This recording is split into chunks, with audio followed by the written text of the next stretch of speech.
मित्रों नमस्ते। आज हम एक रेखा चित्र देखने जा रहे हैं। इस रेखा चित्र को लिखा है पंडित राम वृक्ष बेनीपुरी जी ने। एक ऐसी चूड़ी हारिन का उन्होंने चित्र प्रस्तुत किया है कि जो भुलाए नहीं भूलता। अब थोड़ा सा लेखक के बारे में। लाल तारा, माटी की मूर्त, गेहूं और गुलाब, मेल का पत्थर, यह रचनाएं उनके नाम पर है।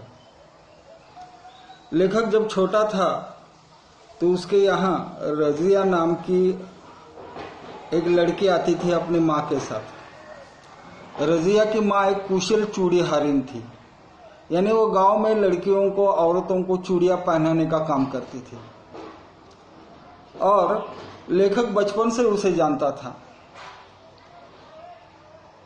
लेखक को उसकी याद इसलिए आती है क्योंकि वो सदैव जो है अपने शरीर पर चांदी के गहने पहनती थी, जैसे गले में चांदी का हैकल, हाथ में चांदी के कंगन, कानों में चांदी की बालियां और पैरों में चांदी की गुड़ाई माने पैंजनियां रहती थी।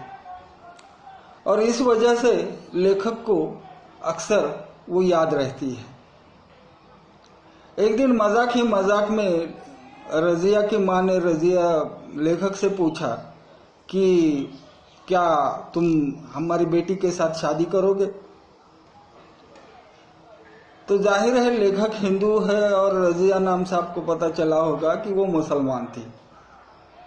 इसलिए लेखक वहां से भाग जाता है और फिर उन दोनों की मुलाकात बहुत दिनों के बाद होती है। फिर लेखक अपनी पढ़ाई के लिए किसी दूसरे गांव कानपुर चला जाता है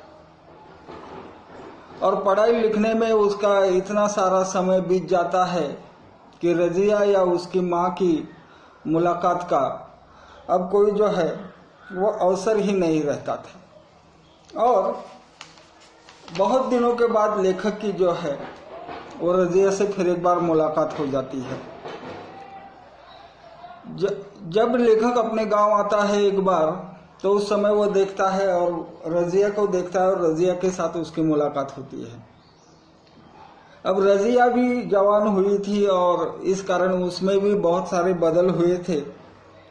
और वो लेखक से कहती है कि शहर में आप क्या पढ़ते हैं? तो ये सारी बातें लेखक बताता है कि मैं पढ़ता हूँ, यह करता हूँ, काम करता हूँ। लेखक आगे चलकर पत्रकार भी बन जाता है। और कुछ दिनों के बाद जो है वो लेखक की भी शादी तय की जाती है और लेखक की पत्नी जो है उसके हाथों में चूड़ियां भरने के लिए स्वयं रजिया आती है। और रजिया के आने के बाद एक अलग सी हलचल ही पैदा होती है, क्योंकि रजिया की खूबसूरती की वजह से ग्राहक जो है, मतलब जो औरतें है गांव की, वह उसकी ओर आकर्षित होती है। और उसका जो चूड़ियां पहनाने का ढंग था वो बहुत ही सहज सुलभ था। इस वजह से गांव की औरतें जो है वह रजिया से ही चूड़ी पहनना अधिक पसंद करती थी। रजिया ने लेखक की पत्नी अर्थात पंडित राम वृक्ष बेनीपुरी जी की पत्नी के भी चूड़ियां भरी थी। और कुछ दिनों के बाद लेखक अपनी पत्नी के साथ शहर में चला जाता है।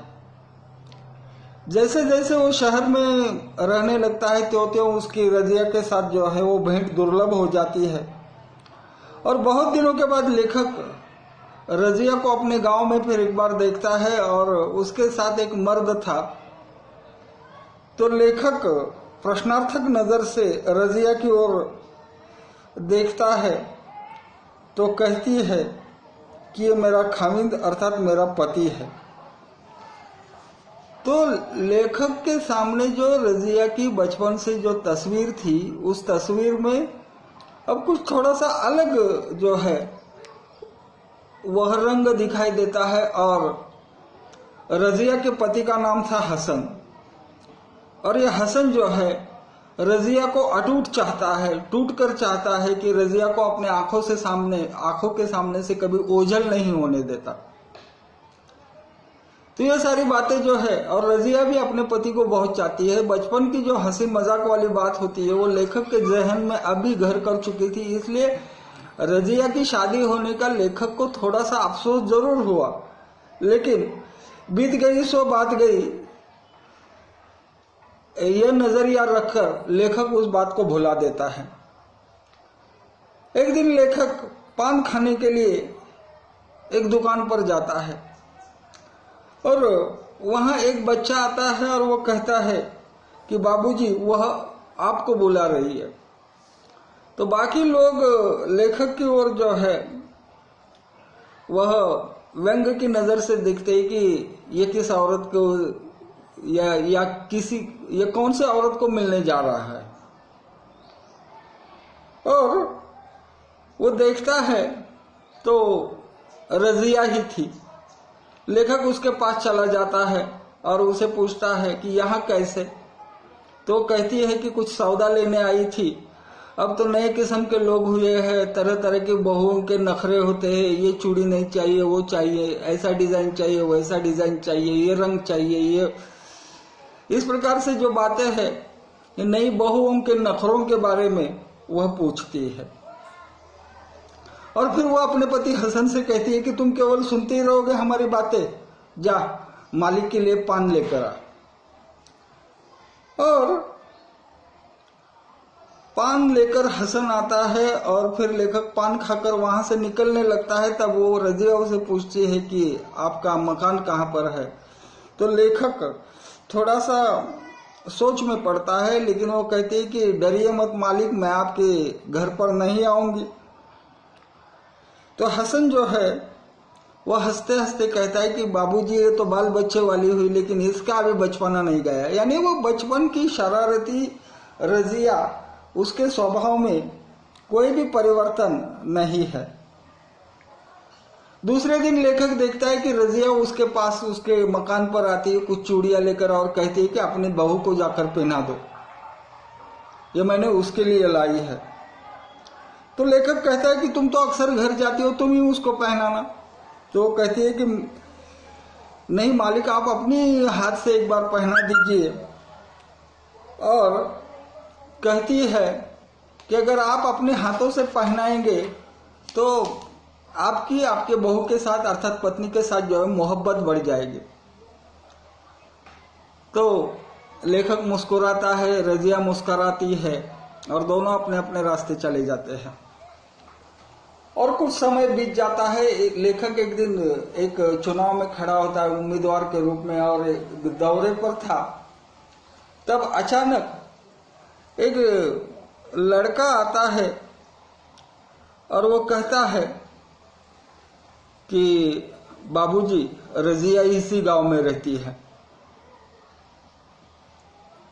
बीच में बहुत सारा समय का अंतराल बीत गया है। अब रजिया भी बूढ़ी हुई है और रचनाकार अर्थात रामवृक्ष जी भी बूढ़े हो चुके हैं।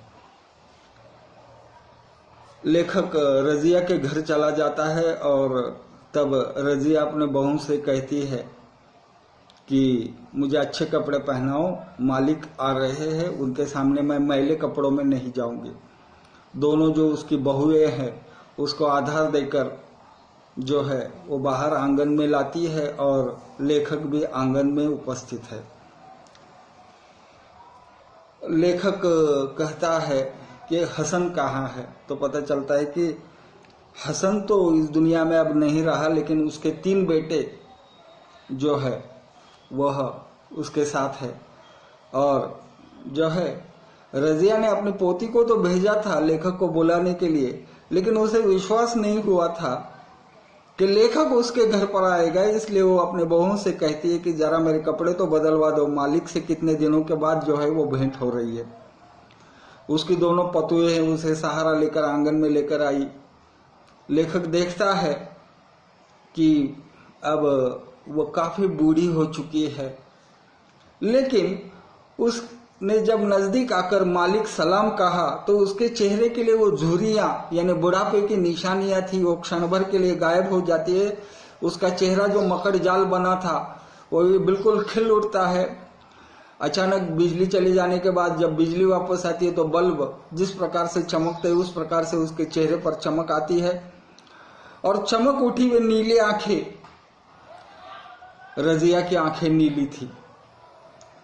और फिर चमक उठती है वो चांदी की बालियां और अंत में लेखक कहता है कि रजिया के जो बाल है जिसे समय ने धो धोकर शुभ्र और श्वेत बना दिया है, यानी उसके बाल अब सफेद हो चुके हैं। तो मित्रों यहाँ यह रेखा चित्र खत्म होता है। तो इस रेखा चित्र के द्वारा रचनाकार ने इस बात को स्पष्ट किया है कि बचपन से वो जिस लड़की को रजिया को जानता था वह लड़की जीवन भर लेखक का जो है वो संपर्क रखती है और यहाँ तक कि अब उसके जीवन की शाम हुई है, लेकिन जब उसे पता चलता है कि लेखक उसके गांव में चुनाव की वजह से ही क्यों न सही लेकिन आया है, इसलिए वो उससे मुलाकात करती है और लेखक की शायद रजिया से आखिरी मुलाकात होगी, क्योंकि इसके बाद लेखक रजिया से मिला कि नहीं इस मामले में लेखक ने आगे कोई खुलासा नहीं किया। तो इस तरह से ये जो रेखा चित्र है वो इसलिए संस्मरणीय है क्योंकि बचपन से लेकर बुढ़ापे तक और जिंदगी की शाम होने तक रजिया और लेखक दोनों एक दूसरे को मिलते रहे, लेकिन न रजिया के स्वभाव में कोई अंतर आया और न लेखक के। तो इस प्रकार से एक रजिया नाम की चूड़ीहारिन की जो जिंदगी की दास्तान है उसे लेखक पंडित रामवृक्ष बेनीपुरी जी ने इस रेखा चित्र के द्वारा हमारे सम्मुख प्रस्तुत किया है। और लेखक का यही उद्देश्य है कि बचपन की जो पहचान होती है वो जिंदगी भर रहती है और वो कभी मिटती नहीं। तो इस तरह से, और यही इस रेखा चित्र का उद्देश्य भी है, ऐसा हमें प्रतीत होता है। इससे आगे और अधिक कुछ कहने की जरूरत है ऐसा हम नहीं मानते और यहाँ अपनी बात पर विराम लेते हैं। धन्यवाद।